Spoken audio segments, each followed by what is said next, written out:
Welcome back. This is David Quigley. Today we're going to talk about depression. Depression is a very common problem in our world today, and frankly, there's plenty of good reasons to be depressed about the way our world is going.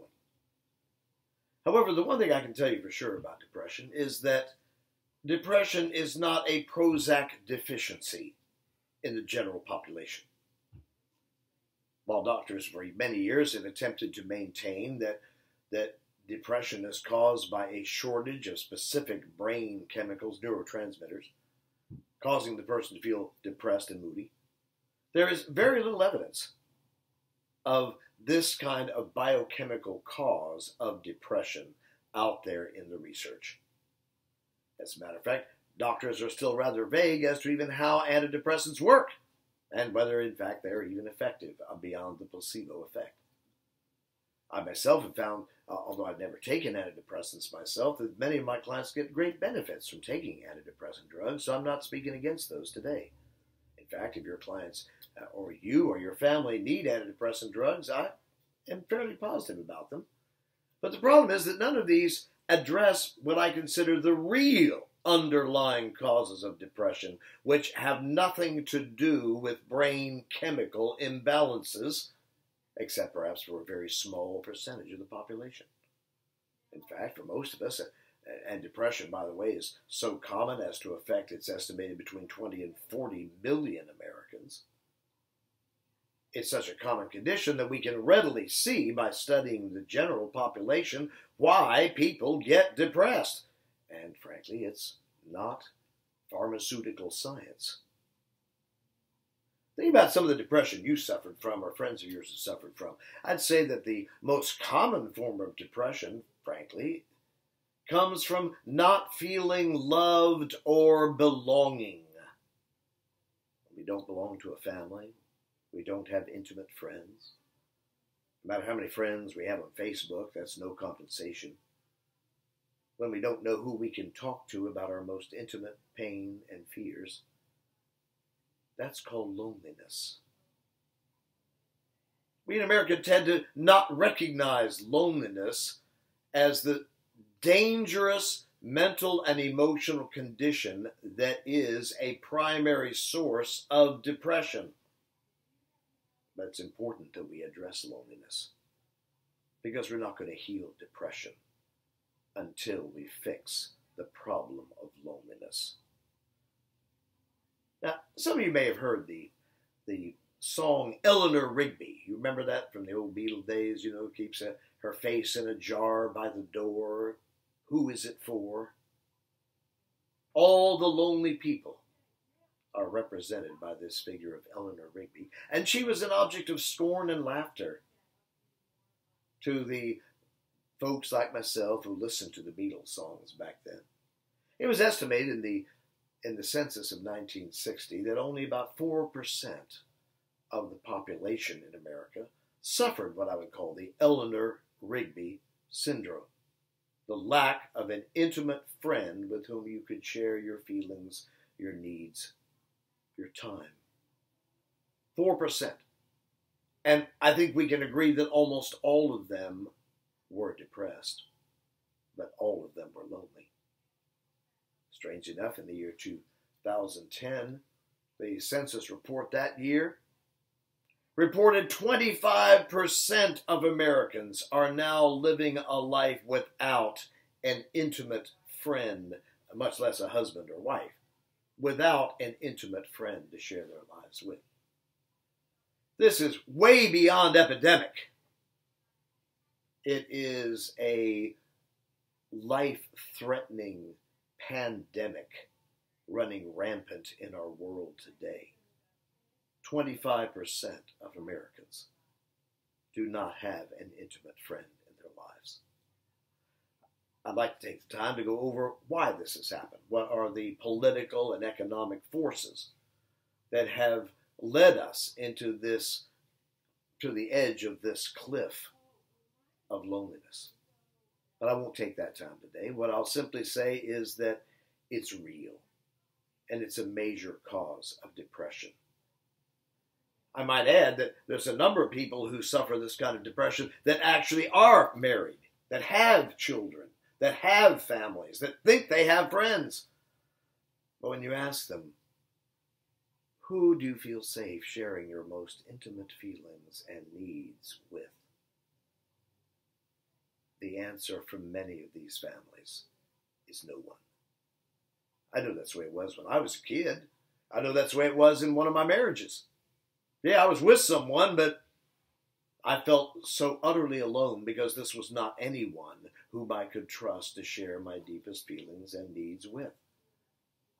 I knew, as a matter of fact, that if I tried to share my intimate feelings, I would be either ridiculed or shut down or even attacked. And this is so often the case in dysfunctional families.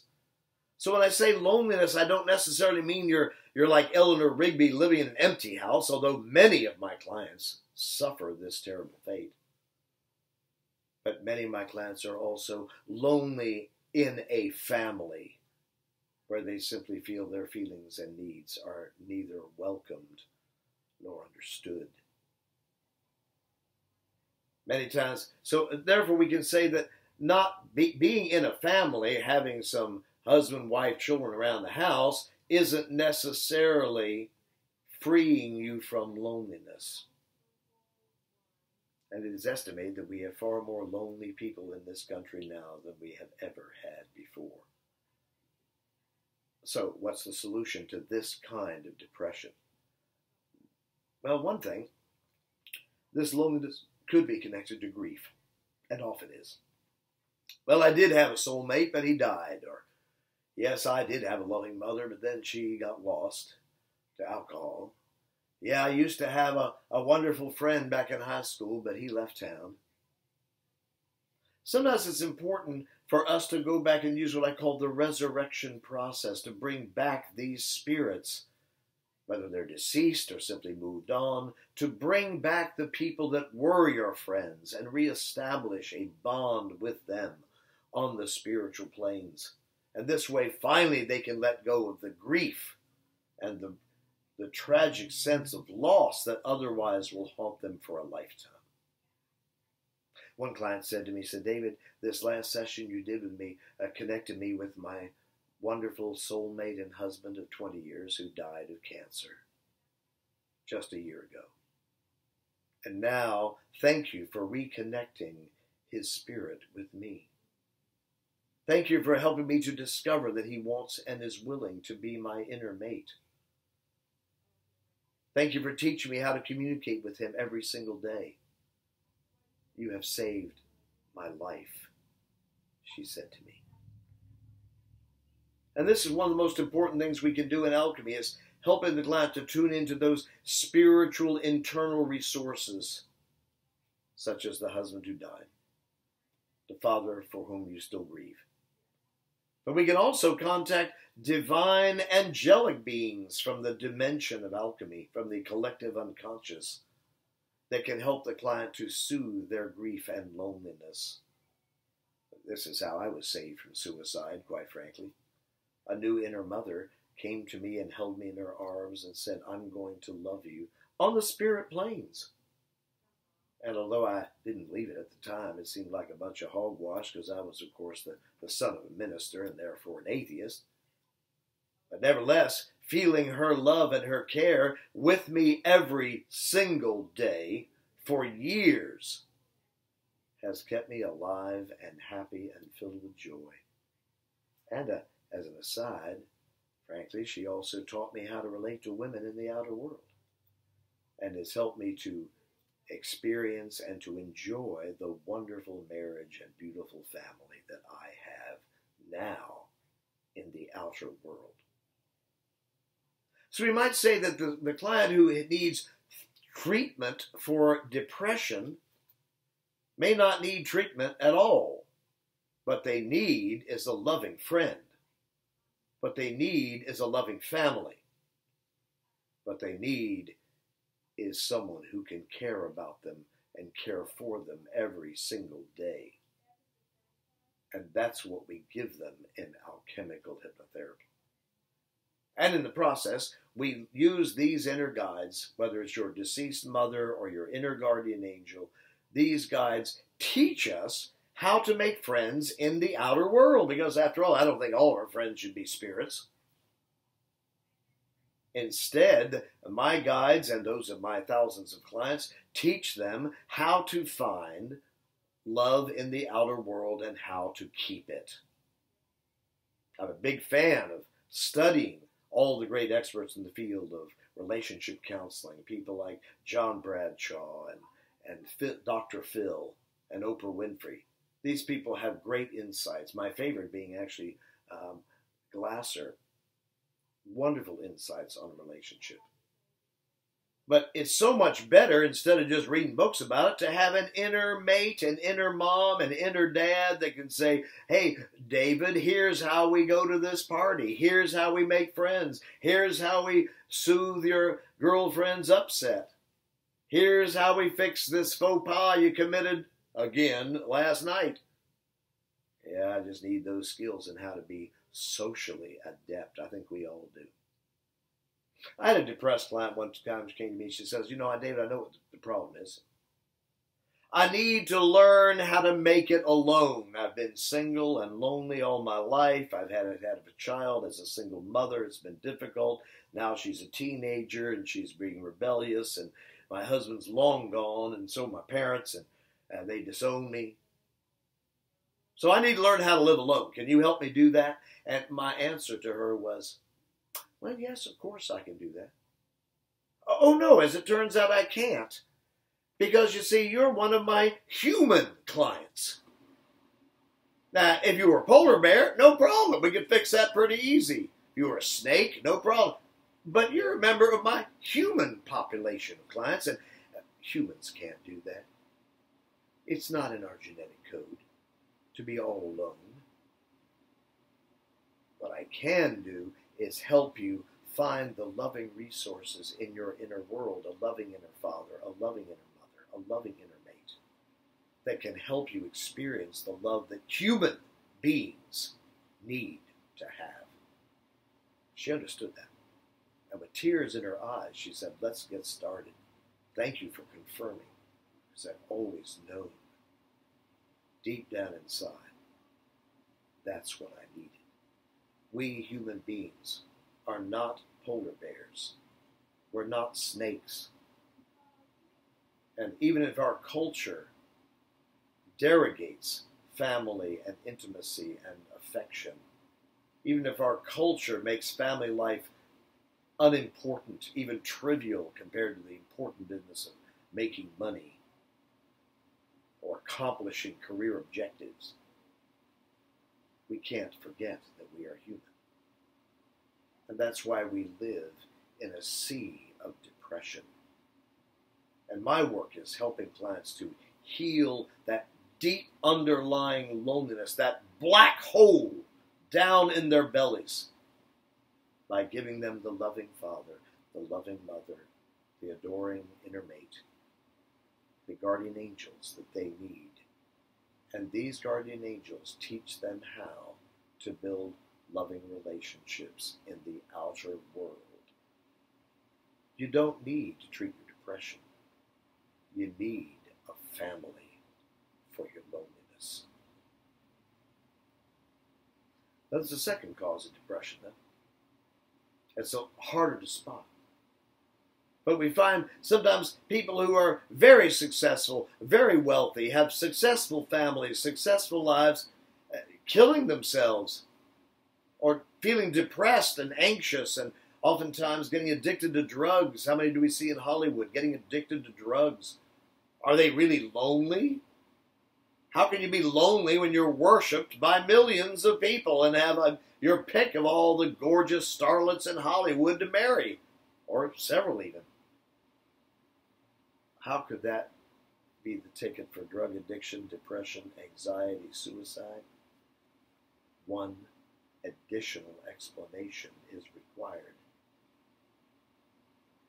We need to examine the client's meaning in their life, because lack of meaning can be just as devastating as lack of human companionship. If you don't know why you're here, if you don't know what you're here for, if you're convinced that you're a fuck-up that'll never do anything right anyway, this is the number 2 cause for depression, as well as perhaps the number 2 cause of suicide in our country today. People simply are adrift. They don't know where they're going or what they're supposed to be doing. And as some have discovered, dying with the most toys doesn't necessarily declare the winner. People who have no meaning in life might want to read a book by Viktor Frankl, Man's Search for Meaning. Viktor Frankl was a theologian who was a prisoner of the Nazi concentration camps and survived. And he said the only reason that he and many others survived the camps, where suicide would have been a logical idea, frankly, they survived the camps because they had a vision of what they wanted and needed to accomplish in the world. They had a meaning and a purpose to hold on to. And when our lives are filled with meaning and purpose, then we can be strong. Then we don't have to be depressed. In fact, we get kind of excited when we know what to do and we're equipped and get ready to do it. That's the work of alchemical hypnosis. Because sometimes we have to find out, what is the client here for? And there are several ways to find this out. Number one, we can go to your parents, but that's not a particularly effective technique. My father made it clear, you have to become a minister or you'll be a ditch digger. So parents don't always have that answer. Sometimes they can even block the client's ability to find the answer within their inner world. So what I recommend is that we find the higher self. The higher self is that portion of us, that God within, who knows what our life purpose is. We can go to the temple upon the mountaintop to ask the higher self, a wise old man or woman, what is my life purpose? Secondly, we can travel back to the preconception contract with your higher self, the time before you were born, when you made a contract with your higher self to complete certain tasks on the earth plane.